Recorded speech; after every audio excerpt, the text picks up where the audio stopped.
Welcome to Family Features, a podcast for anyone who wants to experience healthy relationships within their family.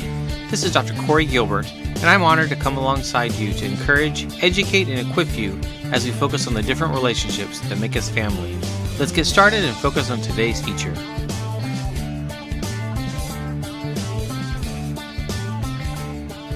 Hello, this is Dr. Corey Gilbert, and today I want to talk to you about where we're at. We are in late September right now, and it has been 6 months, if you can believe it, of a lot of chaos in our world. Our world is never going to be the same.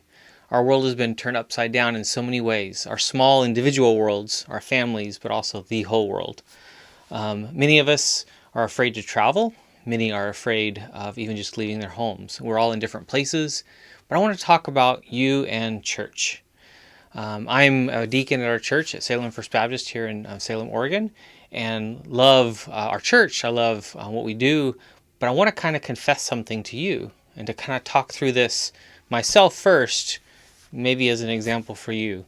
I've grown up in the church.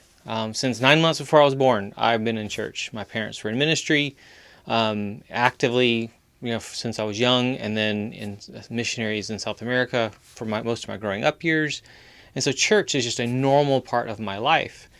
Yet I find myself not wanting to go to church, not eager to go to church, because we've learned to be more complacent. We've actually settled into maybe some new Sunday morning routines that we didn't have before.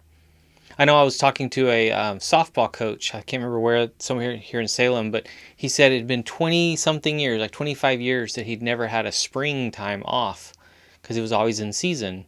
I think it was softball. I'm not sure which sport, but so for the first time, he was doing projects and honey-do lists at home, and it was just exciting to spend time with his kids and his wife in a season he's normally always busier than ever. So there's been a lot of good things that have happened during this, and there's a lot of rough times and rough things that people have gone through. Some are struggling just to get out of their house. Some are just binge-watching shows on whatever platform they are addicted to.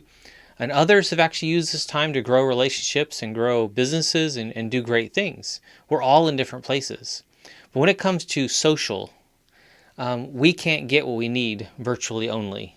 We can be blessed, we can be touched, we can be encouraged by good sermons, good teaching, all sorts of good information, but we need touch. Last night, I was actually at our deacon meeting, sitting next to our pastor, Pastor Mark Hankey, and it was very interesting because at one point he reached over and just put his hand on my leg to make a point. He was kind of trying to tell me something. And I remember my whole body just kind of froze and kind of sunk into that, which sounds kind of weird, I know. But it was like touch. Oh, I miss touch. I have my wife. I have my daughter who kisses me all the time. It's wonderful. But I'm a hugger. I love being close to people. I grew up in a country that hugs and kisses everybody. And now without that, you start getting used to it, and it just becomes a new normal. How many of you are used to not going to church? How many of you are not used to engaging with others? And it has made it worse that we're in a season of, if you express an opinion contrary to someone else's, you get blown to pieces. The thing is most of us are expressing those opinions online, and it is different face-to-face. We need to engage these hard topics in conversation, face-to-face. We need to be the body of Christ and put Christ and who we are as Christians above any issue, social issue, political issue, all these things. We need to do that. Are you? So back to me, I found myself not wanting to go to church. And so Sunday morning comes and I don't want to get up. And then here's what happens. I do, for one very specific reason. This past Sunday was a great example. My back hurts so much right now. I injured my shoulder about a month ago, and my back is on fire. It's 8 or 9. I'm wanting to scream half the time. Can't figure out what's wrong. It's been a rough few weeks here. And I keep teaching my classes. I keep seeing my clients. I just keep going because that's just what I know to do. But Sunday morning, it'd be nice to rest. It'd be nice to not have to go anywhere. And then I remember my kids are watching. And if we let them stay home and just get complacent, I can guarantee where they will be as adults. When we must, even for our own kids, For our marriage, maybe one of you is struggling to go, and the other person needs to be the encourager of, no, this is just what we do. And here's what happens every time when I get to church. I'm so glad I'm there. The worship lifts me up. The sermon kicks me in the tail. It is a beautiful time, and I connect with people and have conversations that are life-giving to me. Who I spend time around matters. Who I listen to matters. These things are important. And if you're disengaged now from church, who are you engaged to and with? And oftentimes it's not healthy places. It's forums, and it's news, and it's fights online. We need to think through our priorities. We need to be intelligent, smart people like we are, and make choices out of a bigger picture, not just the immediate or the moment or the day or how I feel. We live in a brave new world where the way that church is going is going to be different. The way education is. Many of you are so frustrated with school right now, you're about to go crazy. Understandably so. How are you going to engage with what we have in a way that is life-giving to you and to your children? Lower the bar in terms of what your kids are trying to learn. Because in the end, some of that doesn't matter as much as their hearts and their relationship with Christ. If we're not careful, we get all these things out of order. I've got to make sure they know all these things so they can get into a good school and they can do this and this and this. And in the process, we miss their hearts and we miss them being champions for Christ, as Barna research has found that is the most important thing for us to focus on with our children. Way more so than reading and writing and all the other school stuff. Now, one thing we have missed, I feel like we've missed teaching history. We've missed teaching some of the stuff in the past, and we need to re-engage with that, yes. At home, supplementing maybe what schools are doing. But you're on the front lines, Mom and Dad. If you're listening to this and you're single, you may have isolated yourself too much during this season. You need to re-engage with friends. You need to make new friends, which is really hard, especially in this season. You need conversation. There's something about this virtually, or if you're listening to this in earbuds or on your phone or something, the audio that's maybe encouraging, but it's very different face-to-face.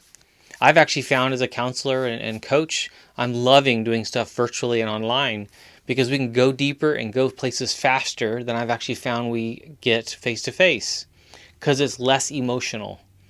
Face-to-face is more emotional. Now put that in the context of relationships. We want the emotional. We want that connection with another person. To do work in therapy or counseling isn't necessary always. It's not necessary always to go to that emotional piece. We want to go to the more cognitive and behavioral. You hear those terms, cognitive behavioral therapy, but also to the heart. Who they are, who they worship, what matters most, and why there's a block in terms of what they say they want and what they're not getting. So back to the church thing. My encouragement to you, make yourself go. Make yourself show up. Get into a small group. Yes, there's all sorts of rules and restrictions, and most churches are trying to follow those to the best of their ability. Follow them to the best of your ability, but engage. I've been thankful to be a part of Boy Scouts. All sorts of restrictions, yet our group has met throughout this whole season. We met virtually for a long time, and then we met back face-to-face, and it is so fun to see those boys engage and do life together, even if it's just a little bit each week. And even though we haven't been able to do more than, I think it's been one camp out, I encourage you to re-engage. Now this is the next step. The next step for you and for me is to be very careful what I add back. What are you going to add next?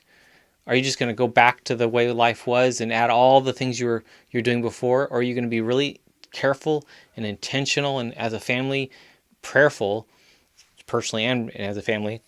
What do you want to add back and what do you want to cut? You need to engage with the body of Christ. That's number one.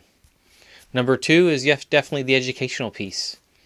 But number three is something social, something relational that's life-giving. But way down on the list is some of the sports things that we do if they're not life-giving.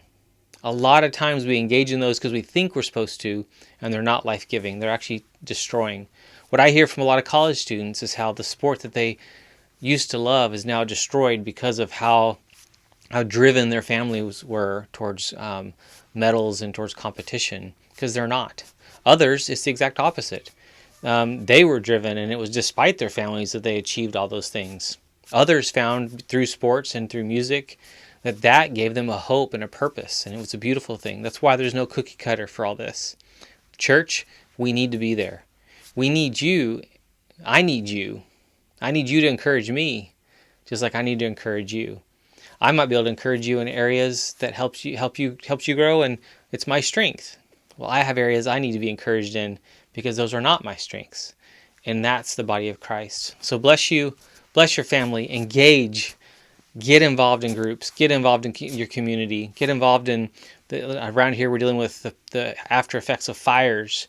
People are in so much need everywhere. I know in Alabama, out that way, they're dealing with flooding and all the stuff from the hurricanes. There's always crisis, and there's people that have lost family members through this. There's people that have just really suffered. We need one another. So I challenge you to engage. Bless you. Thank you for tuning in to the Family Features Podcast. It has been an honor to serve. Find out more about Dr. Gilbert and his resources for you and your family's growth and success at healinglives.com. And if you think you could use some support along the way, be sure to book that call at bookdrg.com. And one more thing, if you found this helpful, please share this podcast with others so that we can change the world together.